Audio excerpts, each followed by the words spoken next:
The Advancing Women in Sport podcast is created on the lands of the Wurundjeri people of the Kulin Nation. I pay my respects to elders past and present. I also celebrate the massive contribution that Aboriginal and Torres Strait Island peoples have made to sport, and I acknowledge their contribution across the world. Hey everyone, Michelle Redfern here, your host of the Advancing Women in Sport podcast. This is the podcast about smashing the patriarchy in sport. I know from my work as a diversity, equity and inclusion consultant that it's really important to fix systems and remove barriers that prevent women from all identities from reaching their full potential in the sport industry and of course beyond. The guests on this podcast are game changers. Pardon the pun, actually no pun intended. They are people of different genders, from different places and from different parts of the sports industry. What they all have in common though is that they are agitating, advocating and activating for gender equality in sport. I hope you enjoy it.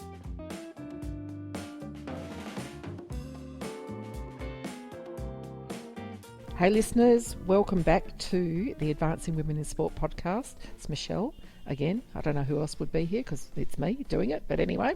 Today I'm thrilled to bits. I'm always thrilled, always excited, but I'm really thrilled to bits today to have Chloe Dalton, OAM, with me. And I'm making a point of the OAM because I have been lucky enough here in Victoria, Australia, where I live, to be involved in a couple of initiatives around women being recognised called Recognition Matters and Honour a Woman. And it's really important that when women do receive honours, because they don't receive enough of them yet, we're getting there, but that we do call that out. Your Order of Australia Medal, congratulations, Chloe, that's awesome. Thank you very much. My pleasure. So about Chloe, she is a 3-code elite athlete, so it really is the triple threat, as we say, having participated in the top level in AFLW, basketball and rugby sevens. After starting off in the WNBL with the Sydney Uni Flames, Chloe jumped over to rugby, where she played for the Australian Rugby sevens in 2014.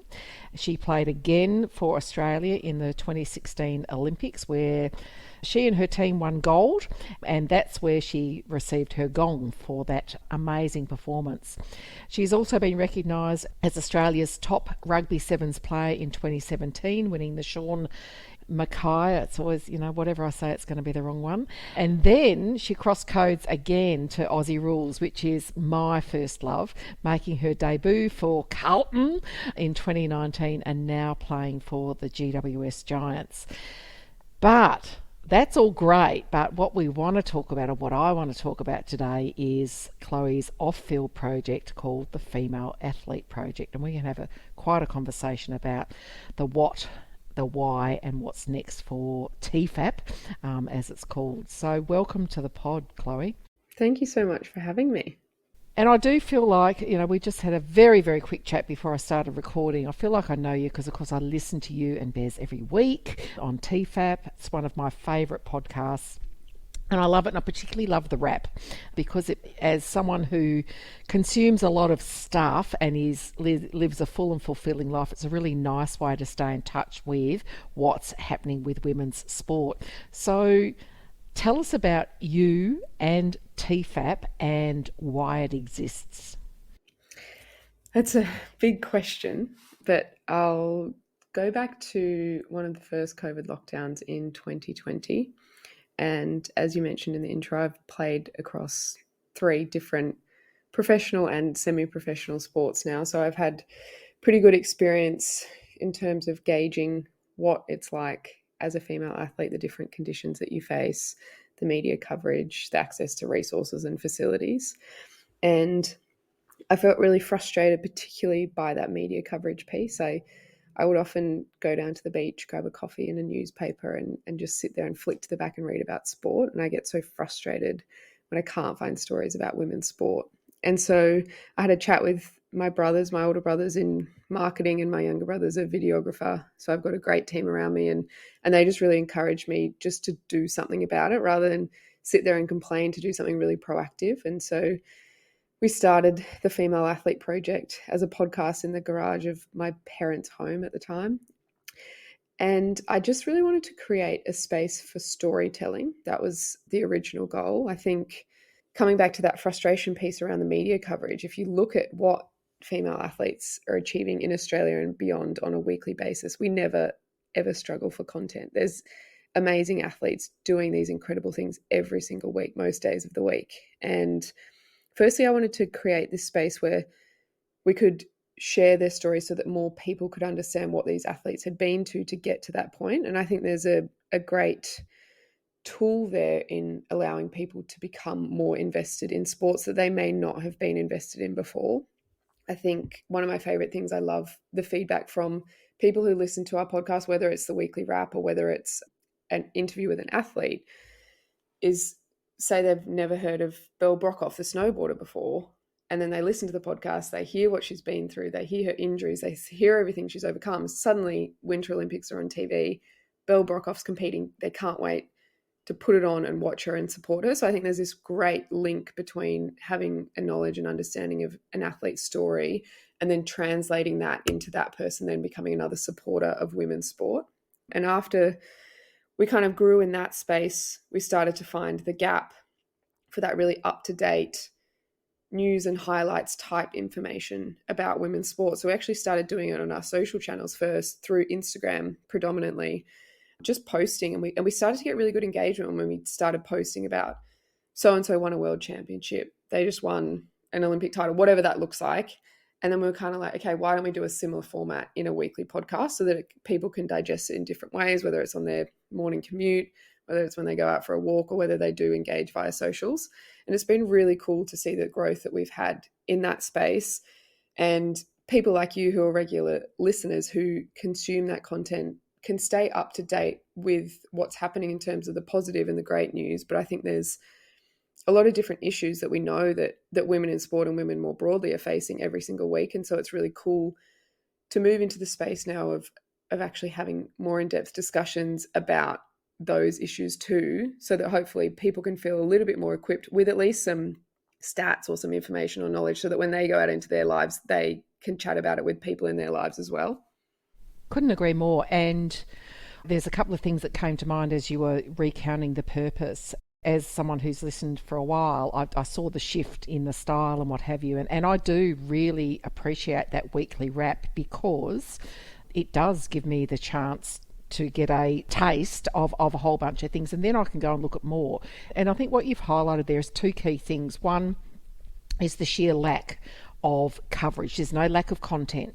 And my friends over at the Swinburne University and the crew at Siren Sport did some analysis a couple of years ago, which showed that we're still at less than 10% of sports coverage is on women's sport. And I hear the arguments like you do, oh, well, you know, there's the quality of the game's not very good. Okay, well, the part-time athletes, lack of funding, lack of eyes on the game. Well, no one goes because it's not a good quality. Well, hang on a minute. There's a bit of chicken and egg going on here. If we can start getting more eyes on the game because people become aware through your podcast and other mediums focused on amplifying women's sport, you start to get more interest, you start to get more eyes. And it's not just commercial, but the commercial bods start to go, well, hang on a minute, we're onto something here. The investment goes in, pay the women, full-time athletes, facilities, blah, blah, blah, blah, blah. So there's this lovely virtuous circle that can be created simply through amplifying what's already going on out there in women's sport. So I think it's hugely important. Yeah, absolutely. So one of my first sort of themes that I like to discuss is, you know, when did it happen for you? So there are 4 stages: oblivion, awareness, outrage and advocacy. And when it comes to feminism, when it comes to advocating for women in sport, oblivion is obviously I'm not aware that anything's going on, or I'm kind of coasting through life and I'm feeling quite good about everything.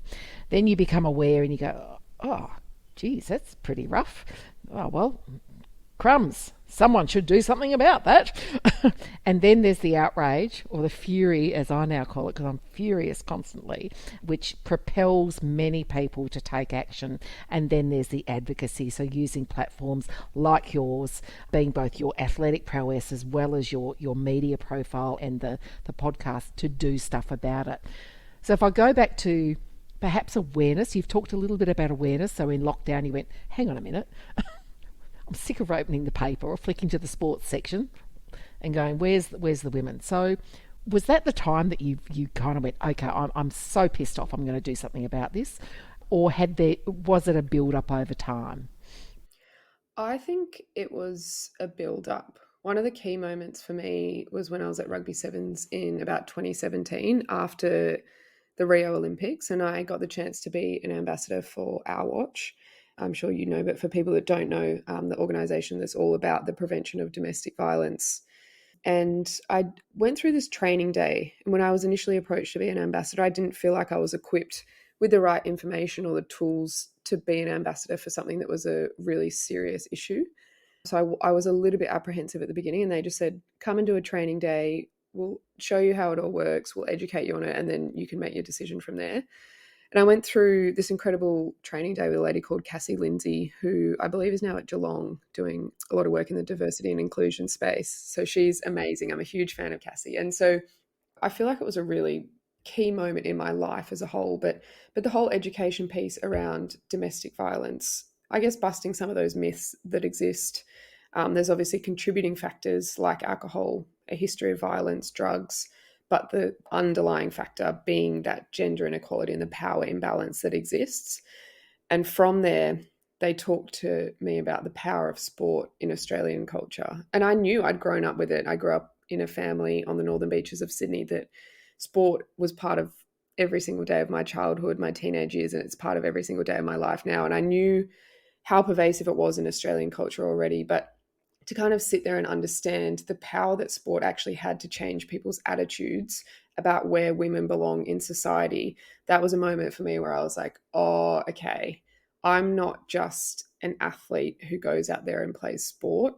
I actually have the ability, if I so decide, to actually make a change in this space about how people view women. And I think regardless of whether or not I decided to take on that ambassadorship, which I did, I grabbed it with both hands. I was so excited to have the chance to do something like that after that training day. I think regardless, female athletes in that space are actually defying those stereotypes and changing attitudes every day of the week when they're training and playing. But for me, I really wanted to do something more. And so it probably was something over time. And I felt a little bit restless because I felt passionate about wanting to do something and wanting to use my voice, but I didn't know how to do it.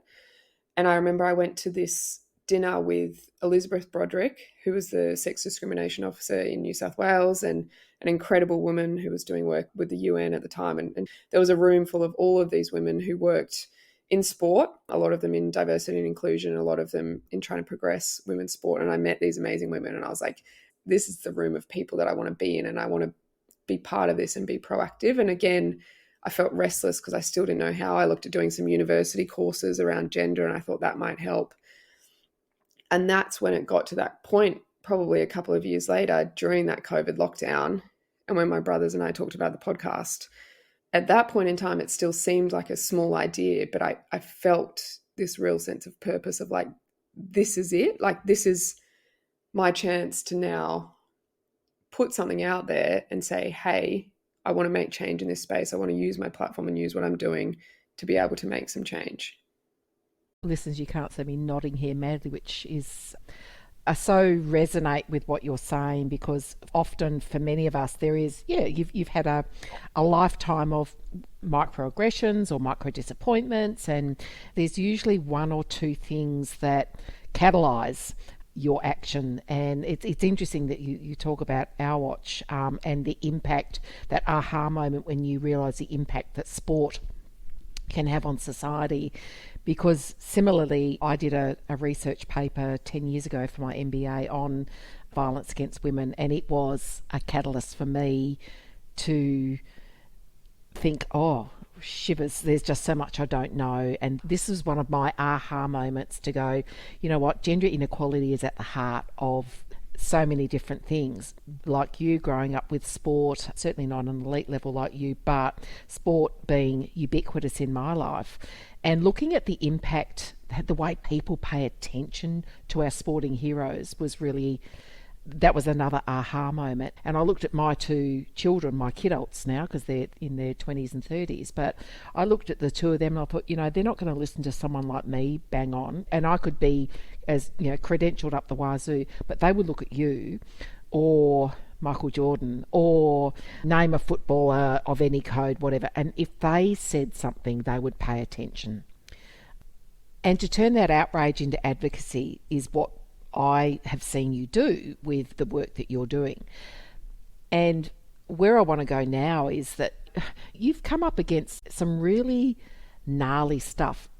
But you've also come up against some plain bullshit. And I recall a few weeks ago now, you were talking about on the wrap the condition of the facilities when women play football. And the thing that stood out for me, because I know the facility you're talking about, we had to be escorted across the ground after the game with towels to have a shower. So you call out the BS when you see it. What backlash do you get, Chloe? It's a really good question, and that's probably been something only in the past 12 to 18 months, I'd say, that I've actually started to feel comfortable doing.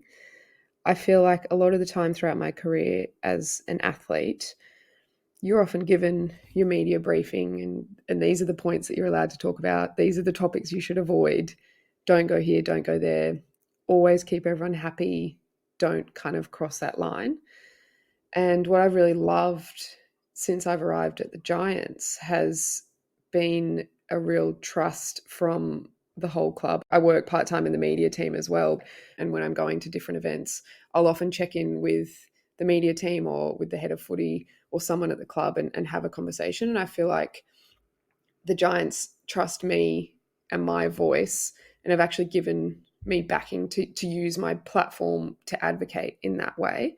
And I think there's still a really delicate balance that comes with that. I'm not overly ridiculous most of the time when I speak out on things. I try and still do it in a relatively balanced way. But I think it's quite interesting on topics like that. I guess probably the first thing that comes to mind in terms of backlash is always the social media, whether it's kind of the middle-aged men who are like, you don't get enough income and you don't draw enough crowd revenue to be deserving good quality change rooms. So when you do, then you might get a better change room. There's that kind of level of backlash. And I think it's a tricky thing of you just trying to say, we're actually getting to the point of almost becoming full-time professional athletes, and it's just not good enough to have change rooms of that standard. So calling it out or calling it in, whatever you want to call it, and the whole theme of this season, probably the ongoing of this podcast, is smashing the patriarchy, right? Smashing the old boys club. And this is not it is gendered, but the reality is there are patriarchal standards around sport, and sport's been built by, occupied by, and frankly looked at by men for hundreds of years. And so now we've got arguably relatively new themes with women coming in. But so what we're doing is really trying to take on some of those long-held beliefs, long-held standards. And when people are pushing back against it, they're usually people who are feeling like, the good old, there's a zero-sum game going on here. If the women win, the men lose, which of course is complete bullshit, because there's not just one tiny little pie. That there are many, many pies that can be grown and everyone can benefit from it. Listeners, we're recording this in the middle of November 22, and typically by the time I get to the end of the year, I don't know about you, Chloe, but I'm usually tired, pissed off and frustrated because I feel like I've been fighting the good fight all year. So apologies if I'm coming across a little negative, but the reality is we have to keep challenging this stuff. How do you do that? How do you do that as an individual? So what are your strategies to challenge some of those ridiculous backlash statements that come from the patriarchal mindset? And how do you look after yourself in doing that? Yeah, I think my overarching strategy when approaching that has been looking at it in three different categories. You've got people who are already fanatic about women's sport. You've got the middle category of maybe the fence sitters who could be convinced they might like sport. They might only like men's sport, but they could be convinced. And then you've got the jerks who go to town on social media. That's in my head how I kind of categorize all three of them. And so in terms of what we do through the Female Athlete Project, we're trying to give the people who crave the information and content via our socials and podcasts, give that to that group of people who love it and want all of that content. But at the same time, put it out there in a really positive way. So probably 90 to 95% of the content that we actually put out through our channels is positive. It's celebrating achievements. It's recognizing incredible athletes. Now, as I've become more comfortable and my team have become more comfortable in that space, do want to call things out when it's not right. One of the things I've loved, I'm such a nerd with all of the data and the research that comes out around whenever I read stuff around women's sport, it makes me so happy, because that's one thing that I love arming myself with when I go into a conversation with someone. The example we talked about, someone who might come firing at you on social media. There's a point of engagement that I choose. If it's someone who's saying something rude, overly misogynistic, homophobic, anything like that, I block them straight away. But if it's someone who I feel like there's an opportunity to engage in a conversation with and hopefully try and educate them in a way, I'm happy to kind of have a go at putting some thoughts out there and trying to educate them one way or another. It's my favorite thing to use information like True North research, and I love the work that they've done in the women's sports space around the emotional connection that we know that so many female athletes and women's teams have with their fans. We know that a lot of the women's team have a much greater sense of trust with their fans, the level of respect and pride that people have in these women's sports teams because of the way that female athletes carry themselves, and the way that has been able to actually translate into a greater return on investment for sponsors that work with women's sports teams. Like, that's some of my favorite data that's come out of True North, because that's actually concrete evidence that it's not a charity case to invest in women's sport. It's not just people coming along and doing it for the sake of it. There's actually growing evidence now around the fact that brands and sponsors that get on board with women's sports can actually get a greater return on investment. So I love using things like that to kind of try and not just prove these people wrong for the sake of it. But I think some of the best moments I've had, to tell you a story, an ex-coach I had from a footy team was commenting on one of our social posts one time, going to town, kind of, it was pretty full on, but saying that women weren't up to the right standard yet, probably didn't deserve the opportunity to be full-time professional. And I just sent him a private message and kind of had a bit of a discussion to try and give a personal background of, hey, when you were growing up and you were playing footy, you probably had access to X, Y, and Z. This is what majority of the current athletes in the women's side of the program have had access to their entire lives. Now let's look at the comparison between how long the men's and women's competitions have been around, kind of laying it out like that. And we went back and forth a couple of times. And a couple of weeks later, we put a post up on the Female Athlete Project Instagram, and there was someone coming on saying a horrible comment. And that coach actually came in to defend women's sport, because we had a civil conversation where he actually learnt about what it was like. And he actually then came in to say to some other guy, hey, hang on a second, it's actually really important you take into consideration these things. So I think that's been one of my favorite stories so far, of that education piece, rather than doing it from a place of too much anger, which the anger definitely comes out sometimes too. Totally, we're all human. And so, listeners, what we've heard there from Chloe is a beautiful demonstration of what we call the movable middle. And, you know, there are the evangelists or the fully committed people like Chloe, like me, like others who are advocating on a day-to-day basis. There's the absolute dinosaurs, as I call them, and I always say dinosaurs still roam the world, and they are never, ever going to be convinced. And sometimes they're in disguise, but they pretty much show their true colours after a while. And then there's the great majority of people who are what we call the movable middle. Some are curious and think, oh yeah, I could give this women's sport malarkey a go, and some are, oh, I think you're going to have to convince me, and there's a spectrum. And the job, I think what you've highlighted there so perfectly, Chloe, is from your strategy around engagement is, A, do I engage this person? Where are they on the spectrum? So let's say fully committed, movable middle, yes, and here's what I'll do. The other strategy, which I learnt from Jane Caro years ago about Twitter, is block, delete, move on when you're dealing with the dinosaurs, because they are not going to be convinced, and they're spoiling for a fight most of the time. Danielle Warby, who's one of the women in Siren Sport, she said, mate, don't engage, don't read the comments, just don't engage. She said to me years ago. Anyway, so I think that's a great strategy. So listeners, thinking about who to engage and then how and with what. And of course, I'm a fan of facts and data, but I'm also a fan of stories. And I think this is where what you're doing, Chloe, in so many of your different platforms, but in particularly with TFAP, is telling the stories in a way that people can go, oh, wow, because empathy is this great attribute that will change the world. So your coach, for example, okay, so I haven't had your experience, but Shivers, you've just pointed out to me what women's experience is. Okay, I've got some empathy for that. I've just shifted my mindset, and you've turned him into an advocate, which is outstanding. And those are the outcomes we're looking for, right? Is to have more people be advocating for 51% of the population to do what the other 49% have been doing without question for years. Good strategy. One of the other things you said is when you were recounting your stories is, what do I do about that? Often people get stuck on, oh yeah, I can see it, Michelle, gee, it's a big problem. And they're all sorts from all walks of life, and they go, but I don't know what I can do. I don't know. It's just such a big problem. So what's your advice for people who are going, okay, they might be listening to us, they might be listening to you or watching, going, what could I do to really help progress women in sport on and off the field? Where would be a good start? It's funny you asked that question. We're prepping for our next merch launch, which are Invest in Women's Sports tees.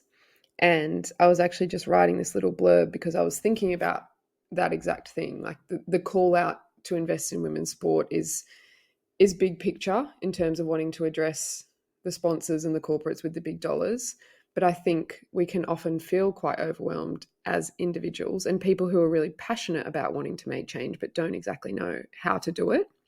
And so what I was thinking about this invest in women's sport phrase was, as an individual, you don't have to necessarily invest your money. You can invest your time by watching women's sport on TV. We know that broadcast is the biggest source of income for sporting leagues.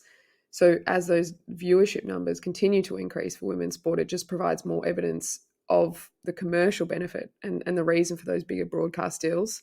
Another great way is to invest your support for female athletes by engaging with them on social media. If you follow them on social media, liking their posts, commenting, growing their following so that they can go out and get hopefully deals with brands and earn more money if they're not earning enough money through their sporting career.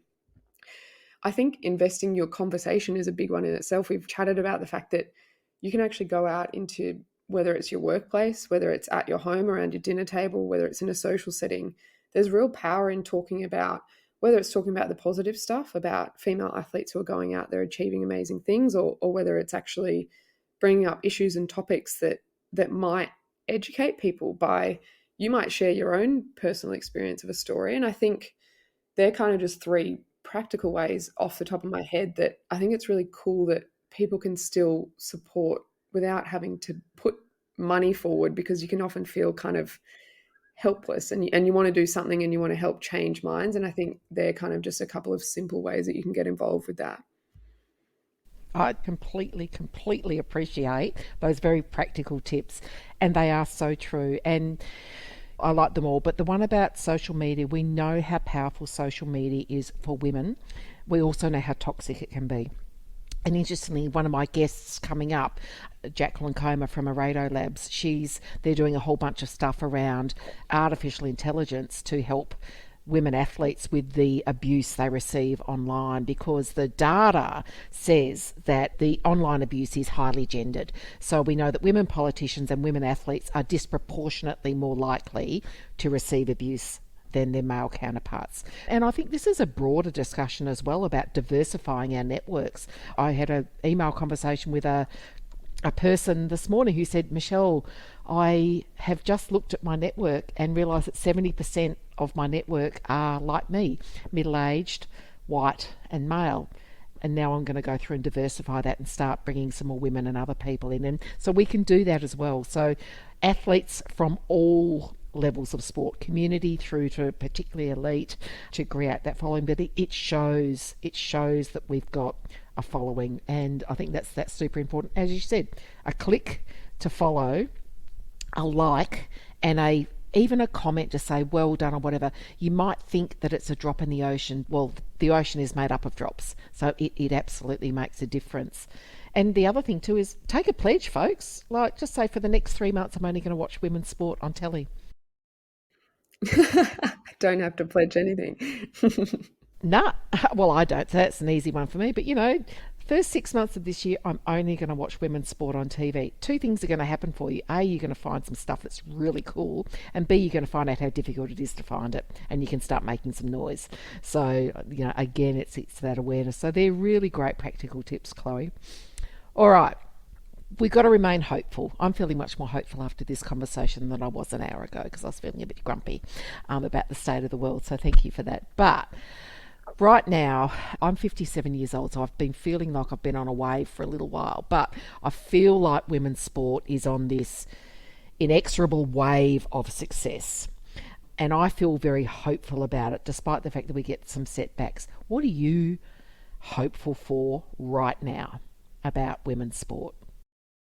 I think I feel really, really hopeful and excited about the potential of women's sport. And we're seeing consistent examples of where it's going. We're not just seeing one-off selling out of stadiums and all these people tuning in to watch games. I watched the Rugby World Cup on the weekend. New Zealand played England over in Auckland at Eden Park Stadium.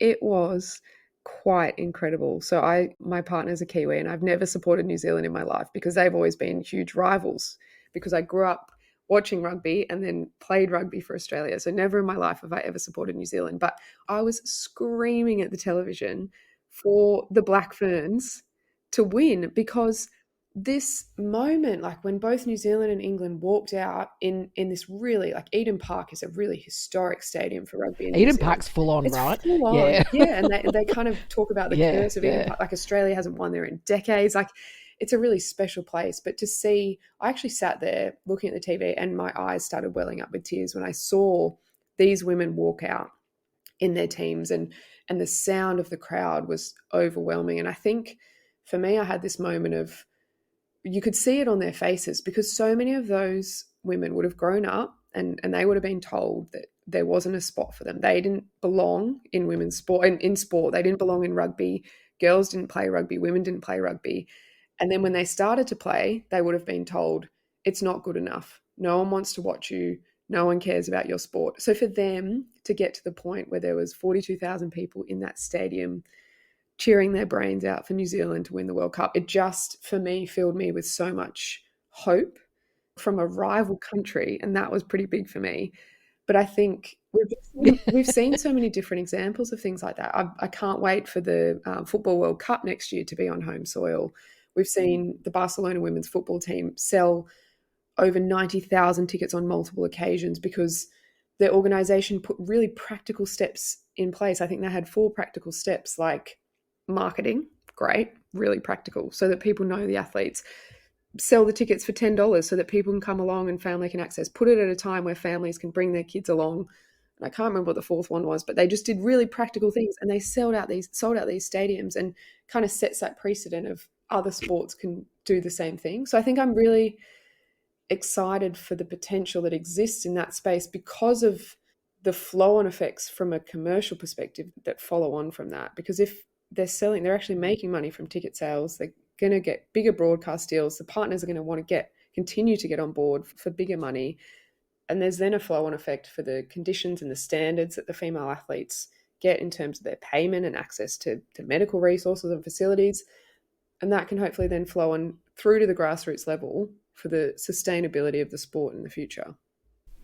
So I feel like, because this podcast and the work that I do around, my advocacy work around women in sport is very unashamedly aimed at administrators. I don't need to convince any more women in sport about the need for women in sport advocacy, but it's very much aimed at administrators and giving them practical advice, whether they're community sports administrators right through to the elite. You've outlined something there that's super important. The 4 steps that were taken by Barcelona, but the reality is this is about being deliberate, right?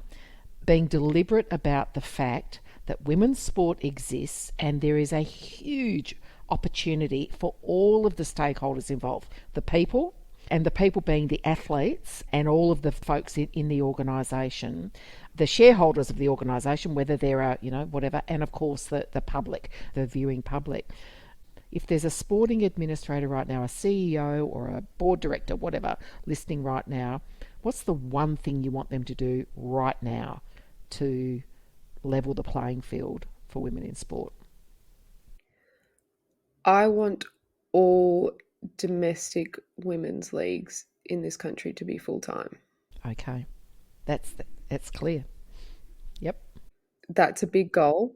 It's not overly a practical one if there's a CEO listening right now that they can click their fingers and make it happen. But I think that's the biggest thing that I'm advocating for across multiple leagues. We've seen the growth of NRLW, A-League Women, AFLW. I'd love to see athletes in this country have the opportunity to be full-time athletes and to devote all of their time and their energy into their sport. Outstanding. Yeah, violent agreement, as always. But so, Chloe, I really appreciate the way you're looking at the system of sport, and that you are really using your incredible and impressive platform to amplify the voices of women in sport more broadly, but also those system level barriers that still exist for women and their sports to be considered as equal to, valued and respected as men's sports. So, Chloe Dalton, keep doing what you're doing, and thank you very much for your time today. Thank you so much for having me. I really enjoyed the two-way conversation and the level of knowledge and understanding that you have about such a complex issue. I often come onto podcasts and just chat about my sporting career, so this was a really enjoyable chat, so thank you so much. Thanks for listening, folks. I hope you got a lot of actionable insights out of that interview. You know what you can do now to be a person who's smashing the patriarchy in sport? You can leave a 5-star rating, you can leave a review, but importantly, please share this podcast amongst your family, your friends, your colleagues, and pretty much anyone who's involved in the system of sport, because together we can close the global leadership gender gap in sport.